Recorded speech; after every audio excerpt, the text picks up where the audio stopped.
Ahí está, ya parece que inició esto bien. Aquí haciendo pruebas en casa, guardando la sana distancia. Debo de comentarles a todas y todos ustedes que hoy, como es costumbre, madrugamos.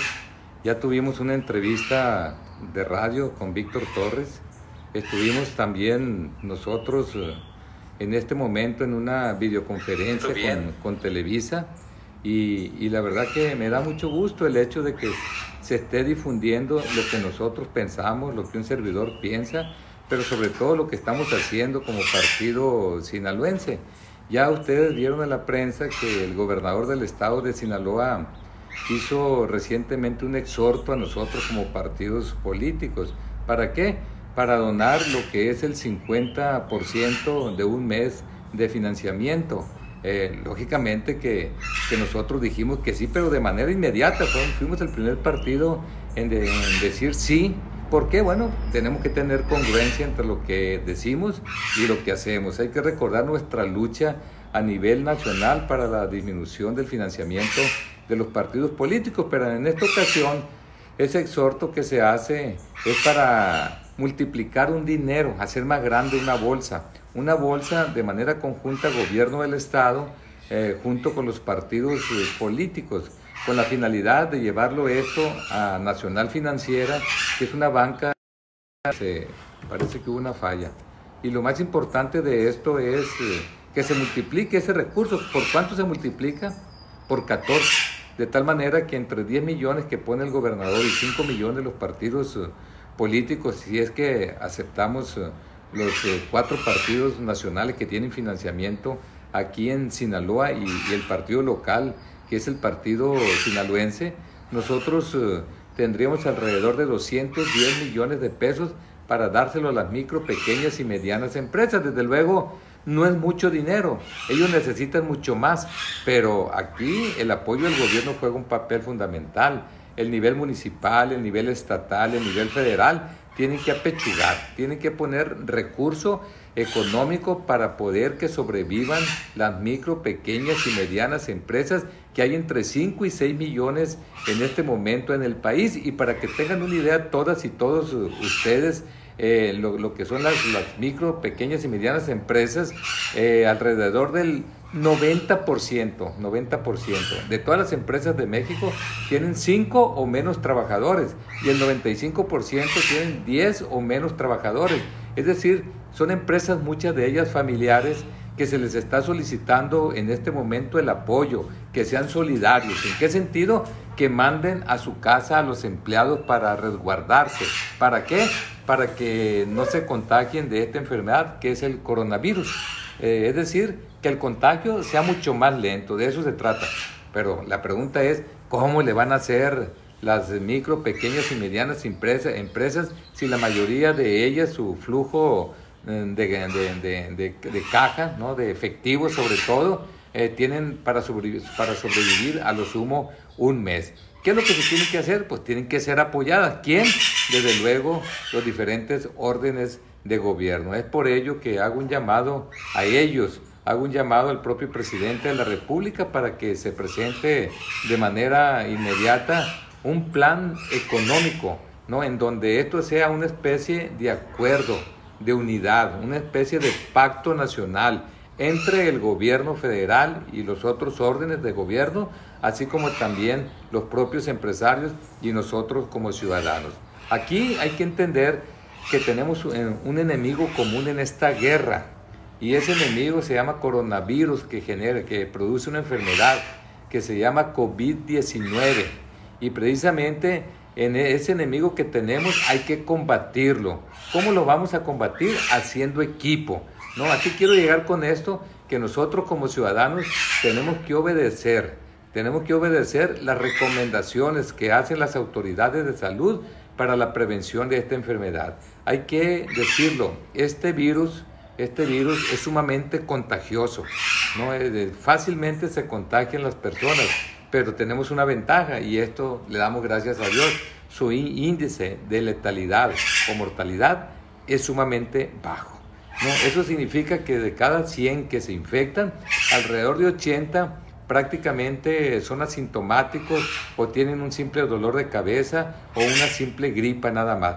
Pero el 20% hay que hospitalizarlo y de ese 20%, no tomando en la totalidad, el 5% son graves, de tal forma que en este momento estamos viendo lo que está pasando en todo el mundo. Si nosotros hasta el día de hoy por la mañana, si nosotros vemos, ¿no?, qué es lo que está pasando en el mundo, hay 1.347.676 contagiados y hay 74.807 gentes que han muerto. Aquí hay un punto bien importante y esta es la esperanza que nosotros tenemos como país, como familias, como personas, como seres humanos. Lo que pasó en China. China de ayer a hoy prácticamente no tuvo decesos y prácticamente no tuvo contagios. ¿Por qué está pasando esto en China? Porque ya pasó las diferentes etapas de esta enfermedad. Ya los chinos se contagiaron los unos a los otros, ya tuvieron la presencia de ese virus en el organismo de ellos y la mayor parte de los chinos en este momento ya están inmunes, es decir, ya tienen defensas para esta enfermedad. La gente se podrá preguntar, bueno, ¿y por qué mejor en lugar de que nos dé la enfermedad a nosotros para prever que nos dé una enfermedad grave, pues hay que vacunarnos? ¿Cuál es la situación aquí? La situación es que en este momento no hay vacuna todavía, ¿no? Y en ese tenor la única manera de poder inmunizar nosotros como seres humanos es una, mediante la vacuna, dos, mediante el contacto que tengamos con el patógeno que en este caso es el virus, el coronavirus, ¿no? Lamentablemente todavía no hay vacuna y hay que tener contacto. Esa es la mala noticia. Y la buena noticia, repito, es que el índice de letalidad es bajo. ¿Qué es lo que tenemos que hacer nosotros? Miren, hay una, ya para terminar con esto, es muy importante comentarles que mueren muchas personas, pero por la falta de atención médica. Por eso, ¿por qué? Porque este virus es sumamente contagioso, de tal manera que mucha gente se contagia a la vez y se colapsan los servicios de salud y no hay atención. Entonces, ¿cuál es la estrategia que se está siguiendo en todo el mundo? No únicamente aquí en México, no únicamente aquí en Sinaloa, es tratar de contener la enfermedad, frenar la velocidad del contagio. Sabemos que nos vamos a contagiar, pero hay que frenarlo. ¿Cuál es la mejor estrategia en el mundo para lograr esto? La mejor estrategia es la sana distancia. Tenemos que hacer irse y resguardarse a su casa para que sea más lento el contagio, no se colapsen los servicios de salud y haya una mejor atención médica. De eso se trata fundamentalmente. Nada más les doy un dato a todos. El sistema en México no está bien en este momento, ni tampoco nunca lo ha estado. Y no es culpa de esta administración. Hay que entender que al presidente Andrés Manuel López Obrador le entregaron un país con muchas dificultades, un país con problemas serios económicos, un país con un sistema de salud con muchos problemas.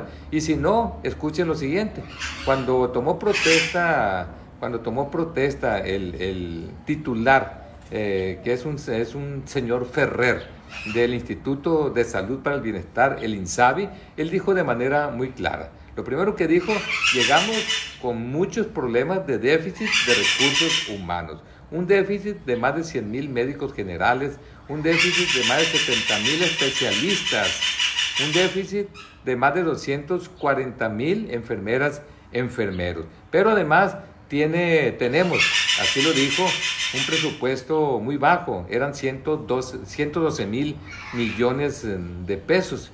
Y en ese tenor nosotros tenemos que atender a mucha gente de manera gratuita, no es posible. Vamos a necesitar el apoyo a mediano, largo plazo. Eso fue lo que él dijo. Y miren, fue a corto plazo porque no se esperaba una pandemia de esta naturaleza. Entonces aquí lo más importante es atacar en dos frentes este problema que tiene México y el mundo en este momento. Uno, el más importante, que tiene que ver con nuestra salud. Eso es lo más importante. Y segundo, lo que va a ocasionar el problema de la economía. Vean ustedes, ya se devaluó casi un 30% el peso mexicano. Yo nomás les pongo un ejemplo. Si estamos importando el 80% del arroz aquí en México, lo estamos importando en dólares. va a subir. Entonces todo va a subir, va a ser un efecto dominó, y lo hemos visto en los productos básicos cuando ustedes o nosotros vamos al mercado a comprarlos, ¿no? Tenemos problemas con el turismo. Vean ustedes cómo están los hoteles cerrados, los restaurantes cerrados. Entonces es un problema fuerte de depresión que está cayendo desde el punto de vista de su economía el país. Vemos nosotros cómo los bajos precios del barril de petróleo. Simplemente el día de hoy México, de acuerdo a lo que se programó en la ley de ingresos, que se tasó el precio del barril de petróleo a $49, y cómo amaneció el día de hoy un poco menos de $18, México este día, por concepto de la exportación de petróleo, está perdiendo. Estoy hablando desde luego haciendo referencia a la ley de ingresos, a cómo se tasó a $49. Está perdiendo alrededor de 900 millones de pesos. 900 millones de pesos que tiene México en este momento, porque si esto no se hace, van a morir más personas. ¿Por qué?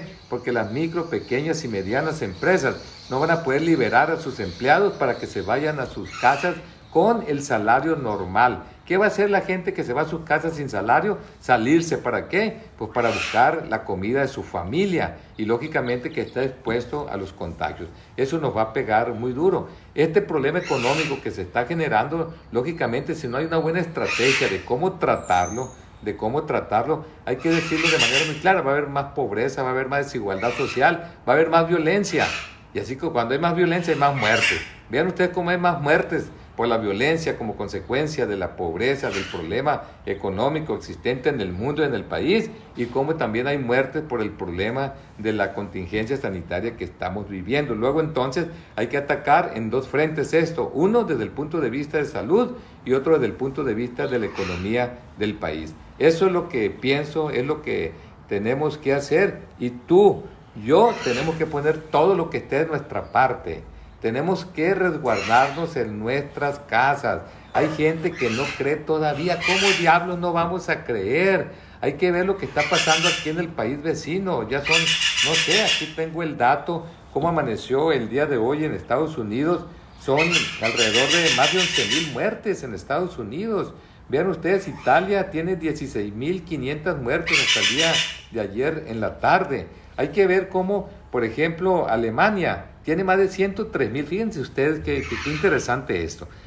Más de 103,375 contagios y únicamente 1,810 muertes. Un índice de letalidad 1.75. En el mundo está en 5.5. En México, de manera general, está en 5.5. En la Ciudad de México está en 4.7. Aquí en Sinaloa, 12.6 está. Yo creo que aquí no se están detectando muchos casos, y esto hace que a la hora de dividir el número de decesos sobre el número de contagios, sobre el número de casos ya diagnosticados, hace que el índice de letalidad suba.